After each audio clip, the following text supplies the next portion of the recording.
Hello and moin moin ladies and gentlemen, Donspektor here today with another ear tip review, and I have for you today the EPZ M100 Liquid Silicone ear tips.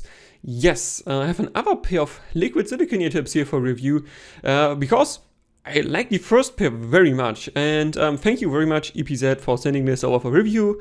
The usual disclaimer here, they have not asked me or wrote me anything about saying anything positive or negative, and everything here is exactly how I found it. And when they asked me, hey, would you be interested in reviewing the Q1 Pro and the M100 liquid silicone ear tips, I was like, whoa, what? There's another pair of liquid silicone ear tips? Because I like the first pair of liquid silicone ear tips from Soft Ears very much. That's still one of my regular go-to ear tips. It's very good and I would still recommend it today.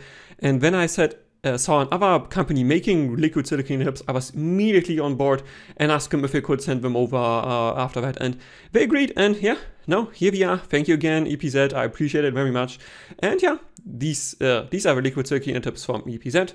Unlike the Soft Ears one, this comes in a small plastic case and you can open it like that.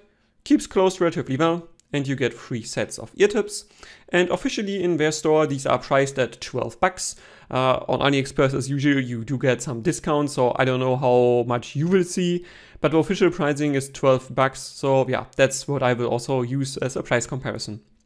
And that means these ear tips clock in at $4 per pair, making them rather cheap for good ear tips. Again, the usual comparison list here, the SD35 are 3 bucks per pair, M104, Tangsankai 4.6, Compli foam tips between 5 and 8 per pair, normal Zettner earfit are about 6.5 per pair, finally about 7.5 or 8 depending on where you buy them. Soft Ears liquid silicone, the original, which I obviously also have here, more about that later on. Yep, they are unfortunately a bit more expensive, they are 9 bucks. And yeah, then X Elastic 9.5, Omni about 10, and last but not least Crystal of 12.5. And yeah, this is what you get them here, and I like carrying cases for tips generally. Not sure how necessary they are for you, but I like to put my tips in cases so they don't get dusty. So I use them. But yeah, let's come directly into it. First, starting with comfort. And let's push the case out. And this is the original liquid silicone ear tip. You can see again, this has a thick mantle around the outlet. The material itself is medium thick. And this is also relatively squishy for how thick the mantle is. Now, after we look at the original, let me maybe take the pair that I actually wore, this one. This is the EPZ liquid silicone ear tip.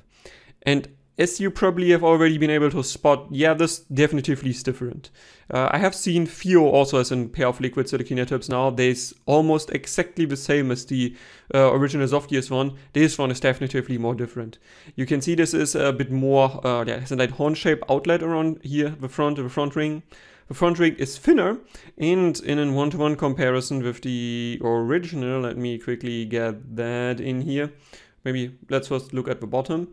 You can also see that the EPZ one is noticeably larger than the Soft Ears one here. And also easily to see the inside mantle here on the Soft Ears is definitely a bit thicker. And last but not least, yeah, the ring around the outlet here again, it's definitively thinner. At the same time though, this is not less squishy than this. So this still feels the same amount of squish as this one, even though this has an thinner mantle. What this makes in terms of comfort for me, unfortunately, is this is not as good as the original. Period. It is still good, like I don't have too many complaints, but again, the problem comes, this is S what I have here. This is not M, this is S. And again, let me flip it around so you can see what I mean. This is noticeably larger than this one. And that generally means I can't get this to fit as well as I would want to. I noted the sizes here. This is 11.6 millimeters in diameter at the bottom. That is what some M ear tips have. And then M is 12.8 and L is 14.5. And this is my biggest complaint with this ear tip. It's just too big an S for me. And I assume because the jumps are also relatively big, most people will struggle to get this ear tip in the right size. There's no SS, there's no MS, there's no ML. It's just what it is. And yeah, the 14.5 probably is fine as L. I think LL at like 15.5 would still be nicer, but definitively an ML with like 13.2, 13.4, maximum 13.5. Like it lags, it jumps too much for it to be like, yeah, really comfortable tips for most people.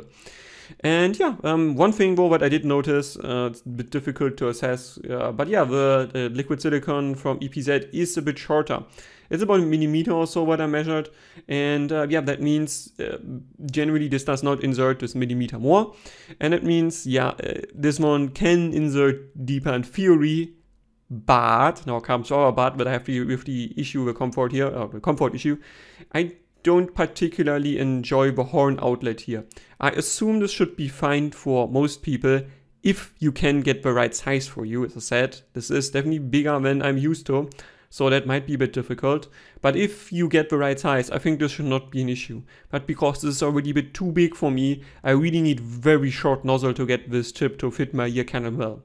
If I do, however, it fits very safe and medium comfortable. And yeah, then brings me to my ranking here. The most comfortable tip until this day, X Elastec, what I've tried, followed by cut foam tips, followed by SpinFit, now the same level as SpinFit Omni, they're really good. Then the normal SpinFit, respectively SpinFit CP360.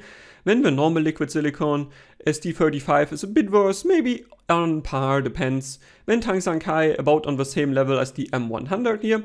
Then S&S, then Crystal, and last but not least, finally, like we finally are not that comfortable. Yeah, so after we tackled comfort and yeah, established it's still good, but it's not the greatest, let's come to noise isolation. And I will again use an artificial scale here because unfortunately I lack the equipment to actually measure how well these isolate. And my artificial scale reaches from 0, which is a really bad liquid normal silicone ear tip that is very thin, it's very squishy, it barely fits in your ear. That's really bad, that's 0. To 10, which is a perfectly fitting dense foam ear tip.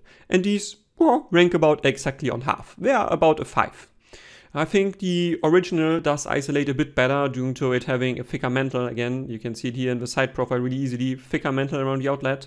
And also a thicker mantle on, yeah, the inside generally, like the bore itself is a bit thicker. I think that contributes to a bit better isolating, but it's not as much as I first expected when I got these out of the box. I was like, oh, those will definitely isolate worse, but they're just a bit worse.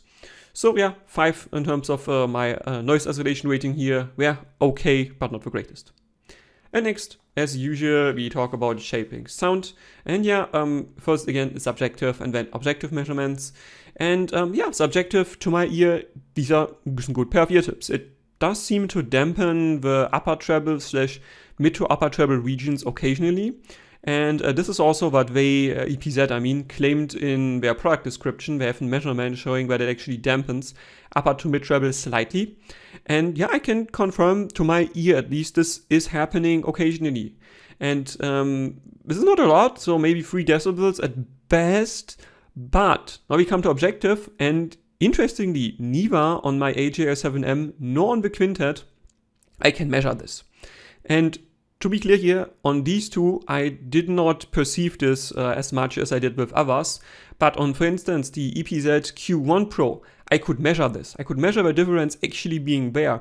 And that just, again, goes to show I really need to have a single DD set that is, I want to say, like benchmark material in a sense. So I can have an other set as comparison. Because yeah, the Q1 Pro definitely does show this trend. And with this one, I also perceive it. But with most others, I can't measure it. But with our EMs, I usually don't throw in my measurements here. I could still perceive a light reduction. It's, again, not a lot, but there's a light reduction in mid to upper treble in this region happening. Like I said, if you're really lucky, 3 decibels, but it can be perceivable. So that means, sound-wise, this should be fine. Like there's no effect on bass, no effect on mids. It's just a light reduction in upper treble and mid to upper treble regions. And yeah, if you want to reduce it just a tad, this could be an option for you. Bringing me now to additional factors as last chapter, and yeah, again, if you don't like sticky ear tips, you won't like the M100. This is definitively sticky, and the material, it feels exactly the same as the liquid silicone from Softears. Like, ignore that this one is a bit more foggy and ever so lightly yellow compared to this one. This is like a year old already, and I've been wearing this a good amount, so yeah, there's some deterioration happening, but it still feels pretty good and also looks fine. And yeah, this one here I assume will fare similarly, so it should be well-lasting ear tip. The question is just, because it also has a thinner mantle on the inside here, how well does it fare generally? How long will it survive? How long will it hold its flexibility? And I have only worn this now for 2 weeks or something like that, so I can't tell you that much, but I assume this should be holding up reasonably well, because really the material, like it feels, it looks, and it also doesn't smell like anything, so I think this might be the same silicone that Soft Ears is using here. And the outer mantle, again, like you can see the comparison, it's basically the same. Like you could maybe say this is a tiny bit thicker, I don't know, but it's basically the same. So this should last a long time. But again, it's sticky, and that means if you don't like sticky ear tips, this won't be for you. Like, it simply won't work. It feels sticky, whatever you put on it, it's sticky. And it also keeps ear gunk a bit better than other tips. And that means you need to clean it a bit more thoroughly, a bit more often. And yeah, speaking of cleaning, just rinsing this underwater is usually fine. Soap should also absolutely not be an issue. And while they just say it's silicone, I don't know what specific type of silicone. Like, I don't know how well it would work with alcohol. So I would caution here and say, maybe don't use alcohol. I have not used it so far and just rinsed it with water and soap and it was totally fine. So cleaning is also relatively easy. But again, this is more sticky. One thing what I want to say, the inner diameter here, let me quickly compare that, is similar to the Soft Ears one, but just a bit smaller. And that means this one actually takes a bit more force to get on thicker nozzles, which is still possible. Like, I managed to get this on the Quintet and on the AJ07M, but just barely. Like, really a bit thicker than that, I think 6.5. It would be really difficult to get on, while this one here is not so difficult to get on. So yeah, this should be fine for all nozzles up to like 6.4 or 6.3 millimeter, but everything thicker just won't work, so keep that in mind. And then again, as I said, also during to the shaping, because yeah, slight horn shape around the outlet, this won't insert as deep as, for instance, this tip here, and that means it will probably work better on medium to shorter nozzle IEMs. Again, you also have to factor in the sizing, so I would recommend this more for short nozzle or medium short nozzle IEMs generally. And that brings me to the conclusion. Yeah, this is a good set of ear tips. It is comfortable if you can get to fit it right. It doesn't do much to sound, besides reducing upper to mid treble a tiny bit. It is sticky though, so that might not be for everybody. And yeah, the other issue I have really is the sizing. For S, it's simply too big. It's just too big. S should be at least a millimeter smaller, more like 1.5 millimeters smaller. And the same problem is with M and L, like there's just less sizes, especially because you have this light horn shape outlet here. I think if I want to keep this horn shape outlet, I would really recommend adding an SS, adding an MS, like adding an ML, like give us more sizes between. Because as it stands now, I just don't feel comfortable recommending a tip where I could see people just struggle to get the right size. It is a good tip, don't get me wrong, like it is among the better tips I've reviewed in the last year, but it's just the size difference is just too stark, and I can't recommend a tip, yeah, I think most people will probably struggle to get the right sizing. And yeah, that's my review. Hope you enjoyed it. If you have questions, if you have recommendations, if you have criticisms, please leave a comment. Donspektor